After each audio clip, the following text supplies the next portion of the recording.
ನಮಸ್ಕಾರ ನನ್ನ ರೈತ ಮಿತ್ರರೇ, ನಾನು ಕೇಶವ್ ಅಂತ. ಸೊ ನಾನು ಇಲ್ಲಿ ಮೈಸೂರು ಹತ್ರ KRS ಬಳಿ ಇದ್ದೀನಿ. ಸೊ ನಾವು ಇವತ್ತು ನಮ್ಮ ಜಮೀನಿಗೆ ಗೋಕುಪಾಮೃತನ ಸ್ಪ್ರೇಯಲ್ಲಿ ಕೊಡ್ತಾ ಇದ್ದೀವಿ.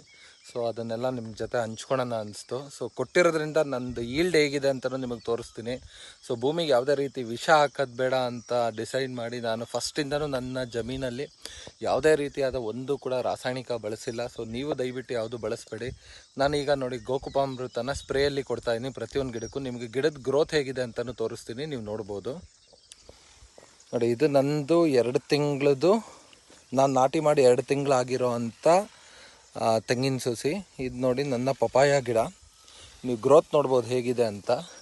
ಸೊ ಅದೇ ರೀತಿ ಇದು ನನ್ನ ಸೀಬೆ.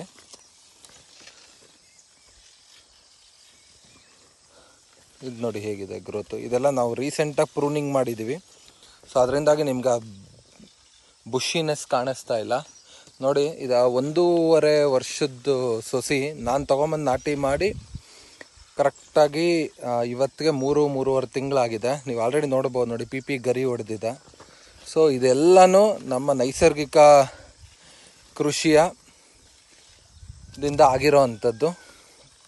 ನೋಡಿ, ಪ್ರತಿಯೊಂದು ಗಿಡನೂ ನೀವು ನೋಡ್ಬೋದು ಹೇಗಿದೆ ಅಂತ.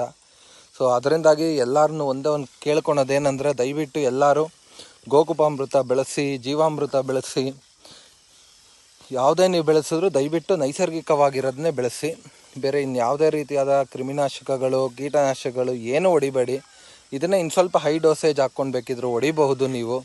ಸೊ ಅದರಿಂದ ಯಾವುದೇ ರೀತಿ ತೊಂದರೆ ಆಗಲ್ಲ. ಸೊ ನಾನು 15 ಲೀಟ್ರ್ ಕ್ಯಾನ್ಗೆ 10 ಲೀಟ್ರು ನೀರು, 5 ಲೀಟ್ರ್ ಗೋಕುಪಾಮೃತ ಹಾಕ್ಕೊಂಡು ಕೊಡ್ತೀನಿ. ಸೊ ನೀವು ಯಾವ ಥರ ಬೇಕಿದ್ರೂ ಕೊಡ್ಬೋದು. ನೋಡಿ, ನೀವು ನೋಡ್ಬೋದು ನನ್ನ ಗಿಡದ್ದು ಈಲ್ಡ್ ಹೇಗಿದೆ, ಗ್ರೋತ್ ಹೇಗಿದೆ ಅಂತ. ಯಾಕಂದರೆ ನಾನು ಇದರಲ್ಲಿ ಪ್ರತಿಯೊಂದಕ್ಕೂ ನಾನು ಇದೇ ಥರ ತಿಂಗಳಲ್ಲಿ ಅಟ್ಲೀಸ್ಟ್ 2 ಬಾರಿ ಸ್ಪ್ರೇ ಕೊಡ್ತೀನಿ. ಸೊ 1 ಬಾರಿ ನಾನು ಭೂಮಿಗೆ ಹಾಕ್ತೀನಿ. ತುಂಬಾ ಧನ್ಯವಾದಗಳು ನನ್ನ ಸ್ನೇಹಿತರೆ. ನೀವೆಲ್ಲರೂ ದಯವಿಟ್ಟು ಗೋಕುಪಾಮೃತ ಬಳಸಿ. ಓಕೆ, ನಿಮ್ಮ ಜಮೀನನ್ನು ಫಲವತ್ತತೆ ಹೆಚ್ಚಿಸ್ಕೊಳ್ಳಿ. ಮತ್ತು ಈ ಪ್ರಪಂಚಕ್ಕೆ ನಾವು ಯಾವುದೇ ರೀತಿಯಾದಂಥ ಕ್ಯಾನ್ಸರ್ ಪೂರಕವಾದ ಯಾವುದೇ ರೀತಿ ಔಷಧಿ, ಯಾರೂ ಕೂಡ ಔಷಧಿ ಪಾಲಾಗ್ದಂಗೆ ನೋಡ್ಕೊಳೋ ಅಂಥ ಜವಾಬ್ದಾರಿ ನಮ್ಮಂಥ ಯುವ ರೈತರ ಕೈಯಲ್ಲಿದೆ. ದಯವಿಟ್ಟು ನೀವು ಎಲ್ಲ ಅದನ್ನು ಪಾಲನೆ ಮಾಡಿ ಅಂತ ಬೇಡ್ಕೊತೀನಿ. ನಿಮ್ಮೆಲ್ಲರಿಗೂ ನಿಮ್ಮ ಕೇಶವಿನ ಧನ್ಯವಾದಗಳು.